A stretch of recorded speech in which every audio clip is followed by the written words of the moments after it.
Andy, back in ahead of a home game against Oxford City. How's this week been, first of all? Yeah, good positive week after obviously a disappointment against Guiseley. But players have trained really well, applied themselves really well. Information we've got into has been good. So looking forward to a game against a tough Oxford side with a new manager. But yeah, it's been a good week and we've got a lot of detail into them. Oxford, as you say, the bottom of the league, but change of manager. I suppose that poses a little bit of an unknown this weekend. Yeah, Ross has come in after being away. He's come back to the club he got promoted with. So yeah, he may change things up. It's something we'll have to adapt to. But the full focus is again on how we perform. Of late, the performances haven't been as good as we want them to be. But I think this month's been clouded by a few FA Cup results, when really the grand picture is we're atop the National League North by 3 points, so we don't get away from that. We're in a great position, great start. We've lost 2 games all season. I think we've conceded 5 goals. So ultimately, we're where we want to be. There's a long way to go, but take away the FA Cup games and obviously Scarborough result, we're in a great position. And I say 9 games in, we've said it before, 6 wins, 2 draws. I mean, you couldn't have asked for much more other than potentially not being unbeaten still, I guess. No, and again, we're losing by fine margins. It's not a case of any teams that turned it over. We're losing by fine margins. We lost 2 games to 1 goal. So there's things we can do better, and we know we can improve our performance levels and intensity in how we play. But I mean, overall, if you reviewed it after 10 games, hopefully on Saturday we get a positive result. But if you reviewed it after 10 games, you'd be in a good position where you want to be. I keep saying we're not the end product yet, and we're not, because we're still learning. We're still getting used to each other, but the signs are promising, and yeah, really looking forward to this weekend. It's a big weekend for the club. Obviously, Michelle's almost a year in charge, along with Ian, George, and Rog, who have been fantastic the whole way through. So no, it'll be hopefully a good weekend for Scunthorpe United. Yeah, we'll come back to that in a bit. You're obviously disappointed with recent performances. What do you want more from your side? I think we just need to tidy up on a lot of things.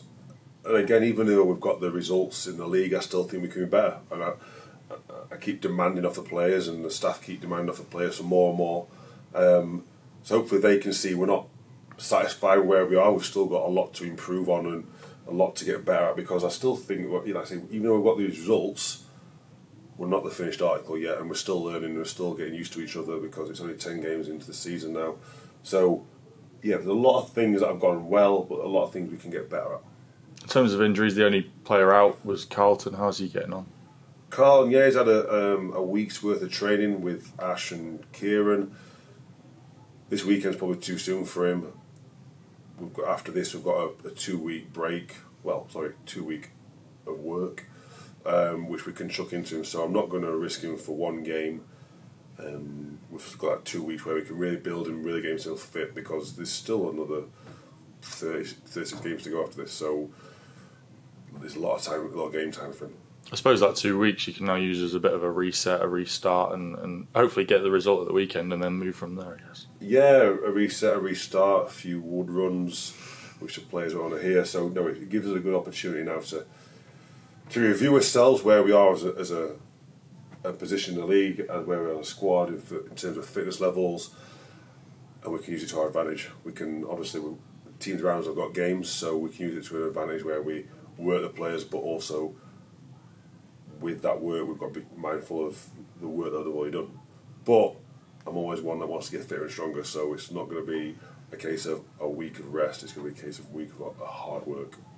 You touched on Michelle coming up to a year. Saturday will be a year to the day. She took the shares. You've been through it like we have all the way through. How difficult has this year been for her? Yeah, it's been a tough year, and I was saying before how tough it was for the gaffer Jimmy Dean. There was days before Michelle took over where he wouldn't be able to talk about football because of certain things that were going on above him. So Jimmy had a lot to deal with off the field as well as on the field. And then Michelle came in and it got a little bit easy for him. And yeah, Michelle's been fantastic. She's stabilised the club. I knew Michelle from my time when I was a youth team player here, so I know she's been around the club a long time. and she's built up a lot of contacts that have helped the club, along with Rog, Ian and George, who have all been brilliant.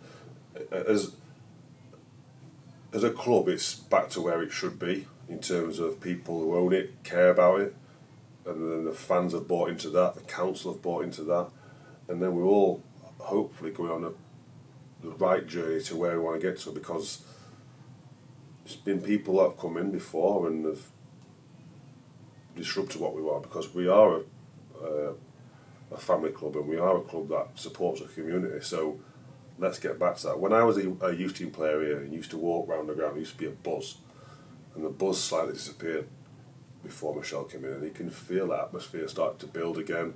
Like I said, the surrounding town has been fantastic, the fans have been brilliant, the volunteers. It's that feel-good factor again that you want around the club, and it's up to us as a club, as a staff, as a players to now repay them a little bit, because they've given us a club. Let's take it one step further now, and then we see where we go. But no, it's been brilliant for Michelle and all the owners to really give the time and money to us. Yeah, I suppose you reflect a year ago as now, which is 2 days prior to it happening. We didn't think we'd make the weekend, did we? No, there was many meetings where we were sat there thinking, "Is this it?" And yeah, there's no hiding away from it. As staff, we didn't get paid for nearly 3 months before, obviously, the fans stepped in and helped us out, because that's not never forgotten. The players were rightly so paid, because they're the ones that are doing the work on the Saturday, but the staff actually never got paid. So you've got to try and manage that as well as managing your outgoings. So it was a lot to take on, and like I said, there's been no trouble since Michelle's been in. And what we want to do, and Michelle and obviously the owners want to do, is make the club sustainable. We want to stay within our reach. We don't want to go too far out of it, and at the same time get some players on a pitch that care about the football club along with the owners. Obviously, we are celebrating the year on Saturday. I know you want the fans to come and support what you're doing on the pitch, but as much as that, you want them to come and support what's happened in the last year as well.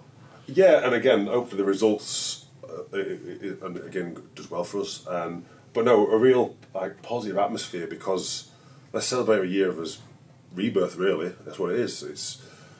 It could have been gone. This ground could have been wasting away right now. So we've got to be thankful for that. And again, you as supporters, you couldn't ask any more. To the way you've backed the club. I've been to games this week where, in higher up divisions, where the support's nowhere near. Like, I look round and you hear the songs chanting and you hear the fans clapping and how close you are together as a support unit. There's clubs that are above us that would love that support. And again, I mean that. Like, I've watched games, I've been involved in games, and this is a really good atmosphere right now. I don't want to get away from the fact that we are doing well, but also let's support this year, because it's been a fantastic year since you've taken over. We finished second in the league. Yeah, we didn't get promoted. We finished second.